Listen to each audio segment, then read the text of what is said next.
پہلا طریقہ تھا حفظ روایت. سب سے زیادہ رسول اللہ جو بات کرتے تھے صحابہ اس کو حفظ کر لیا کرتے تھے اور ان کو یاد ہو جایا کرتی تھی, اور وہ دوسرے کو سناتے تھے, وہ دوسرے کو سناتے تھے, بات چل جاتی تھی. آپ کی ایک ایک بات جب آپ زبان سے نکالتے تھے, جتنے صحابہ بیٹھے ہوتے یاد کرتے, آگے پہنچاتے. شاید کسی کو خیال ہو کہ یار یہ تو ہم لوگ تو صبح کا کھانا کھاتے ہیں, ابھی آپ پوچھیں مول صاحب ناشتہ کیا کیا ہے, تو مجھے یاد نہیں ہوگا ناشتہ کیا کیا ہے. اگر میں آپ سے پوچھوں کہ فجر میں امام صاحب نے کیا پڑھا تھا, آپ کو یاد نہیں ہوگا. تو حافظہ تو کوئی اچھی چیز نہیں ہے یاد رکھنے کے لیے. اس کا جواب یہ ہے کہ وہ صحابہ کا حافظہ تھا, عربوں کا ہمارا حافظہ نہیں تھا.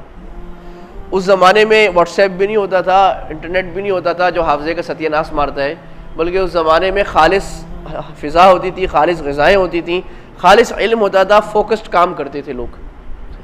تو عربوں کے حافظے کا میں ایک دو قصے آپ کو سناؤں. عربوں کا حافظہ ایسا ہوتا تھا کہ حضرت وحشی رضی اللہ عنہ,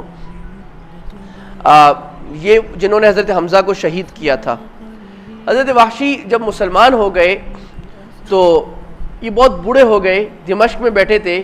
تو ایک صحابی نے, ایک تابعی ساتھ تھے, انہوں نے کہا وہ حضرت وحشی بیٹھے ہیں, چلو ان کے پاس جاتے ہیں, ان سے رسول اللہ کے زمانے کی کوئی بات پوچھتے ہیں. وہ دونوں چلے گئے. تو حضرت وحشی بہت بوڑھے ہو گئے تھے, درخت سے ٹیک لگائے بیٹھے تھے, نیچے دیکھ رہے تھے. تو ایک صحابی نے, ایک تابعی تھے, انہوں نے کہا ان کو کہ آپ مجھے پہچانے ہیں؟ کہا ہاں میں آپ کو پہچان گیا ہوں. کہا میں کون ہوں؟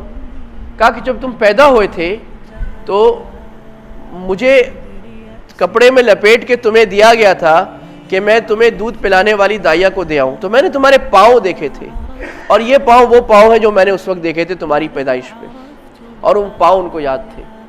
عرب قیافہ کر کے پہنچ جایا کرتے تھے. عرب کی ایک عام عورت کو 1000 2000 5000 شعر یاد ہونا کوئی بڑی بات نہیں تھی. 1000 5000 شعر یاد ہونا, وہ باتیں شعر میں کیا کرتے تھے, وہ پروپیگنڈا شعر میں کیا کرتے تھے, وہ شعر بھیجا کرتے تھے, وہ جنگ شعر میں کیا کرتے تھے. یہ اتنا زبردست قسم کا حافظہ تھا. پھر اس کے اوپر رسول اللہ کی دعائیں. آپ نے فرمایا نظر اللہ امرئ سمع مقالتی فوعاها واداها كما سمعها. کیا عجیب حدیث ہے. اللہ تر و تازہ رکھے, اس کو سرسبز و شاداب کر دے اللہ اس شخص کو جو میری حدیث کو سنے, اس کو محفوظ کرے, اور جیسے سنا ہے ویسے کے ویسے آگے پہنچا دے. کیونکہ بہت دفعہ جس کو پہنچایا جا رہا ہوتا ہے وہ زیادہ سمجھدار ہوتا ہے پہنچانے والے سے.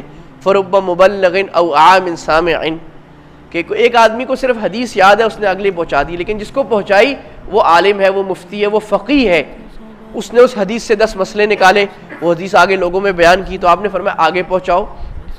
آپ نے خطبہ حجۃ الوداع میں فرمایا تھا جس نے میری بات سنی ہے وہ آگے پہنچائے, لازم ہے میری بات آگے پہنچانا. تو جس کام کو اللہ کے نبی فرض کہہ رہے ہیں, اللہ اس کے نظام کو ختم کر دیں گے.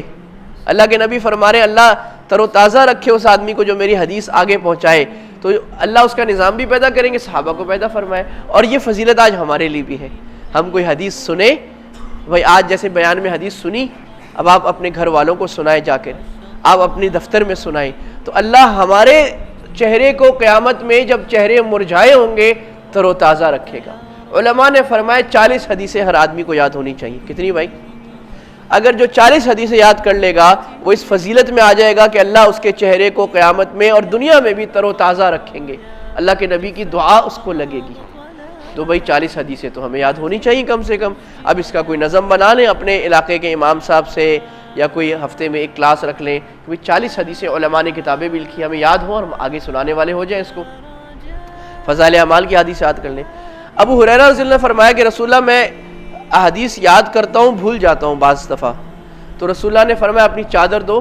آپ نے ان کی چادر پر ہاتھ رکھا, وہ چادر سینے سے لگائی, اور ابو ہریرہ کو کہا اب تم نہیں بھولو گے. ابو ہریرہ فرماتے اللہ کی قسم اس کے بعد رسول اللہ کی زبان سے سنا ہوا ایک لفظ میں نہیں بھولا, اور میں لکھا بھی کرتا تھا.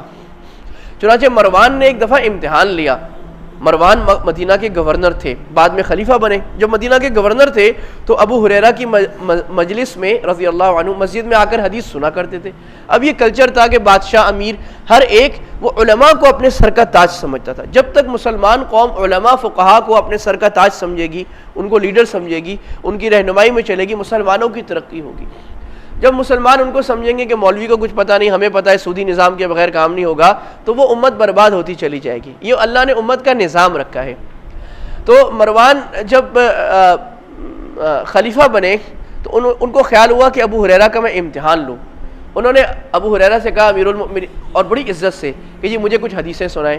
ایسا ابو ہریرہ نے ان کو تقریباً 100 حدیثیں سنائیں، اور انہوں نے پردے کے پیچھے کاتب بٹھایا کہ لکھ لو یہ کیا سنا رہے۔ اچھا کوئی بتایا نہیں کہ کسی خاص ترتیب میں، بس مجھے 100 حدیثیں سنائیں، مجھے دل کر رہا ہے۔ ابو ہریرہ سنا کے چلے گئے۔ 1 سال بعد دوبارہ آئے، دوبارہ کہا ابو ہریرہ آپ نے جو حدیثیں مجھے پچھلے سال سنائی تھیں، اگر آپ مجھے وہ ویسے ہی اسی ترتیب سے سنا دیں۔ تو ابو ہریرہ رضی اللہ عنہ نے وہی 100 حدیثیں اسی ترتیب سے سنائی جو سال پہلے سنائی تھی۔